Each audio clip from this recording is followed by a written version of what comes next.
Mr. President, I appreciate the leadership of Senator Wyden on this, because if you leave out certain bills that help workers, then what you're left with essentially is a package that ignores their needs. I do want to say that I hope we will not proceed to this debate on this free trade agreement. And I stand here as someone who comes from California, where I have voted for half of the trade agreements and I voted against half. So I think I'm a fair voice for what we should be doing. Now, if there's one unifying principle about the economics of today, it is this: the middle class is having a very hard time in America today, perhaps the worst time in modern history. A new University of California study released last week makes it clear how our middle class is being hollowed out. In my state, we have a dynamic workforce, we have dynamic entrepreneurs, we're doing very well. But this study found that the lowest paid 12% of California workers have seen their real wages decline by 12% since 1979. Now think about that. This is a great country. We always say we have to be optimistic about tomorrow. You do everything right, you play by the rules, and your income for your family in real terms goes down by 12%. There's something wrong with this. I think everyone will say they want to do more for the middle class, and there is a straightforward agenda we could turn to do just that. But instead, what do we turn to? A trade agreement that threatens the middle class. That threatens the middle class. So what should we be doing here? Not confabbing in a corner over there about how to push a trade bill on this floor that doesn't help working America. We should pass a highway bill. The highway bill is critical. Good paying jobs, businesses that thrive in all of our communities. More than 60,000 of our bridges are structurally deficient. More than 50% of our roads are not in good condition. But oh no, even though the highway bill expires, we have no more authority to expend money out of that fund come the end of May. They're bringing forward a trade bill that is a threat to the middle class. Why don't we increase the minimum wage?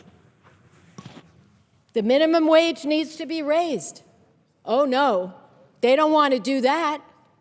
I haven't done it in years. States are doing it. Oh no. Let's keep people working full-time in poverty. So instead of confabbing over there on how to push a trade bill onto this floor, we ought to be raising the minimum wage. What else should we be doing? We should make college more affordable. We have people here on Social Security in this country that are still paying off their student loans. That is a shame upon America. They can't even refinance their student loan. So instead of confabbing in the corner about how to bring a trade bill to this floor, why don't we fix the student loan problem? Why don't we raise the minimum wage? Why don't we pass a highway bill that is funded to help middle-class people? It's all a matter of perspective, my friends. We still haven't done equal pay for equal work, so women are not making what they should, and that hurts our women when they retire. They've lost more than $400,000 in income. So instead of standing in the corner and figuring out how to bring a trade bill to the floor, they ought to be fixing equal pay for equal work. They ought to be fixing student loans for our students. They ought to be passing a highway bill. They ought to be increasing the minimum wage.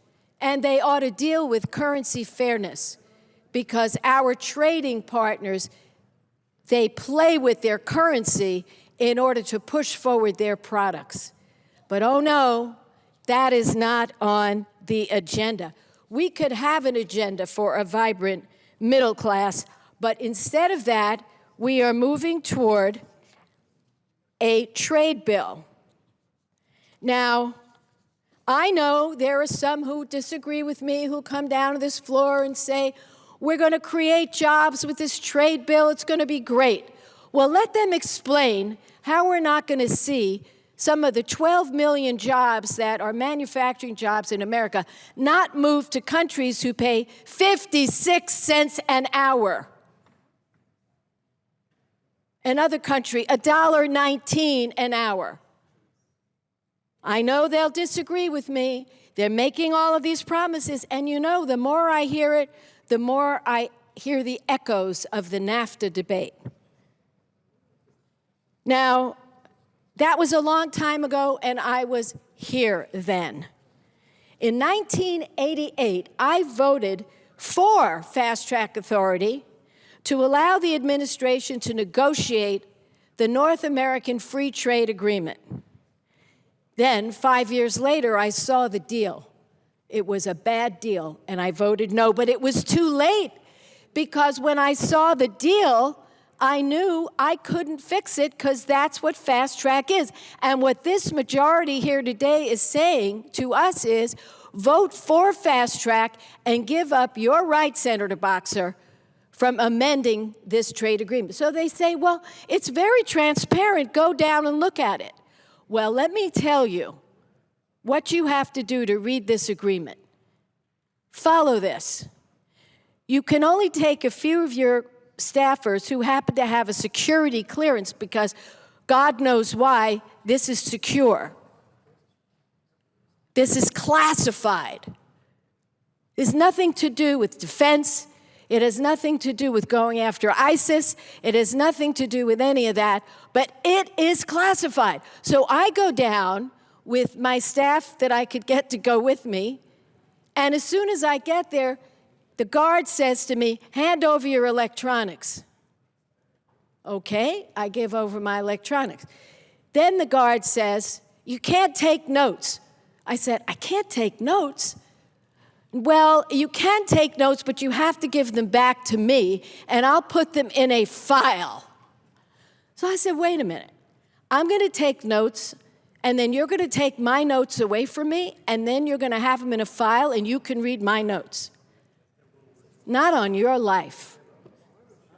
So instead of standing in a corner trying to figure out a way to bring a trade bill to the floor that doesn't do anything for the middle class, that is held so secretively that you need to go down there and hand over your electronics and give up your right to take notes and bring them back to your office, they ought to come over here and figure out how to help the middle class, how to extend the highway bill, how to raise the minimum wage,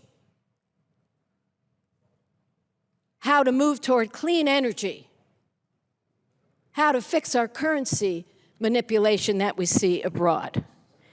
So anyway, take you back to 1988. I vote for Fast Track for NAFTA. Instead of the million new jobs that were promised, by 2010, the United States had lost 700,000 jobs. So instead of standing in a corner figuring out how we're going to lose more jobs, we ought to do something that works for the middle class. Let me tell you what happened with NAFTA. Instead of improved pay for our workers, which was promised, NAFTA pushed down American wages. It empowered employers to say to their workers, either accept lower wages and benefits, or we are moving to Mexico.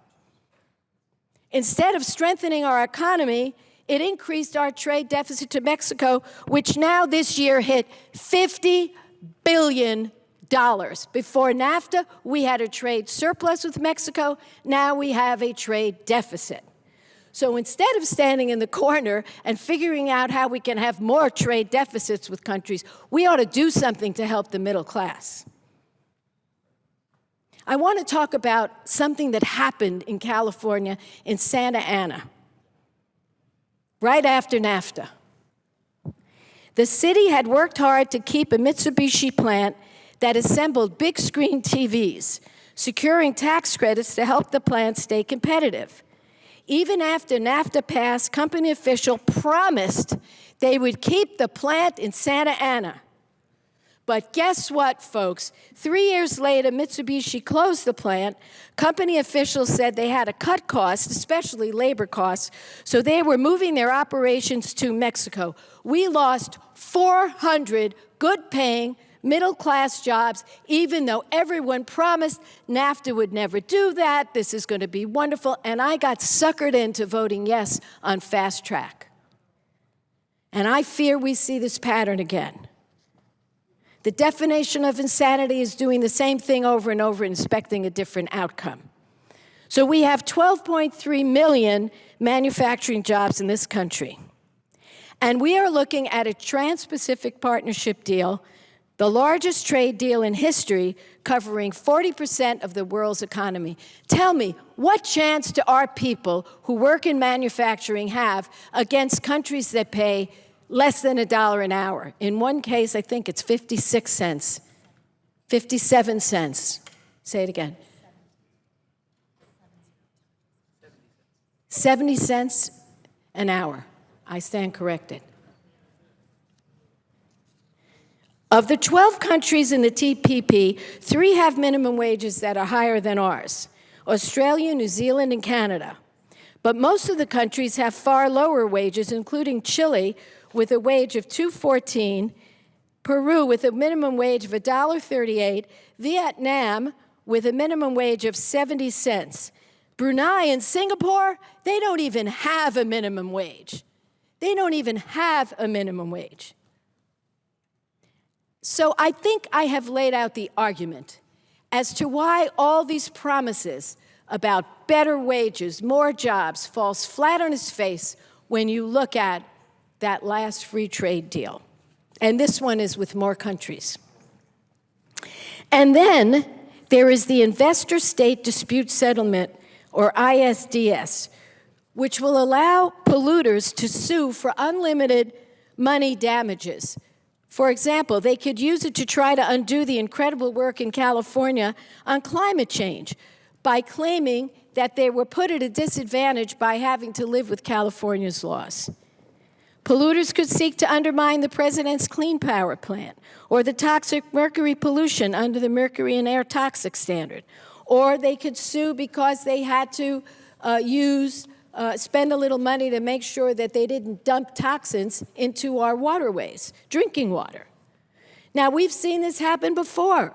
SD Myers did it. They sued. Lone Pine Resources sued. The Renco Group sued.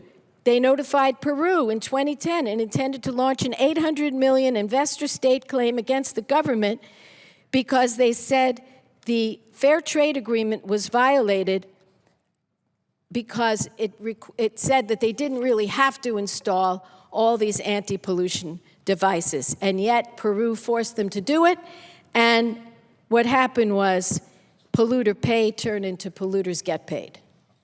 So you have a trade agreement that threatens 12 million manufacturing jobs. You have a trade agreement that is pushing off the floor all the things we need to do for our middle class. You have a trade agreement that sets up this extrajudicial board that can overcome America's laws. As former Labor Secretary Robert Reich has warned, the consequences could be disastrous. He calls the TPP a Trojan horse in a global race to the bottom, giving big corporations a way to eliminate any and all laws and regulations that get in the way of their profits. So we should set this aside, not go to this today. Work together as Democrats and Republicans for a true middle-class agenda, for a robust investment in our roads, bridges, and highways, to fix our immigration system. I see Senator Leahy's on the floor. He put together a comprehensive immigration reform bill that was amazing, but it got stopped and it got stuck and it never happened. And you've got workers in the dark. They're afraid to come out into the sunlight, and that puts downward pressure on wages. Let's pass that. Let's make college more affordable, ensure equal pay for equal work, and currency fairness. And we can do it.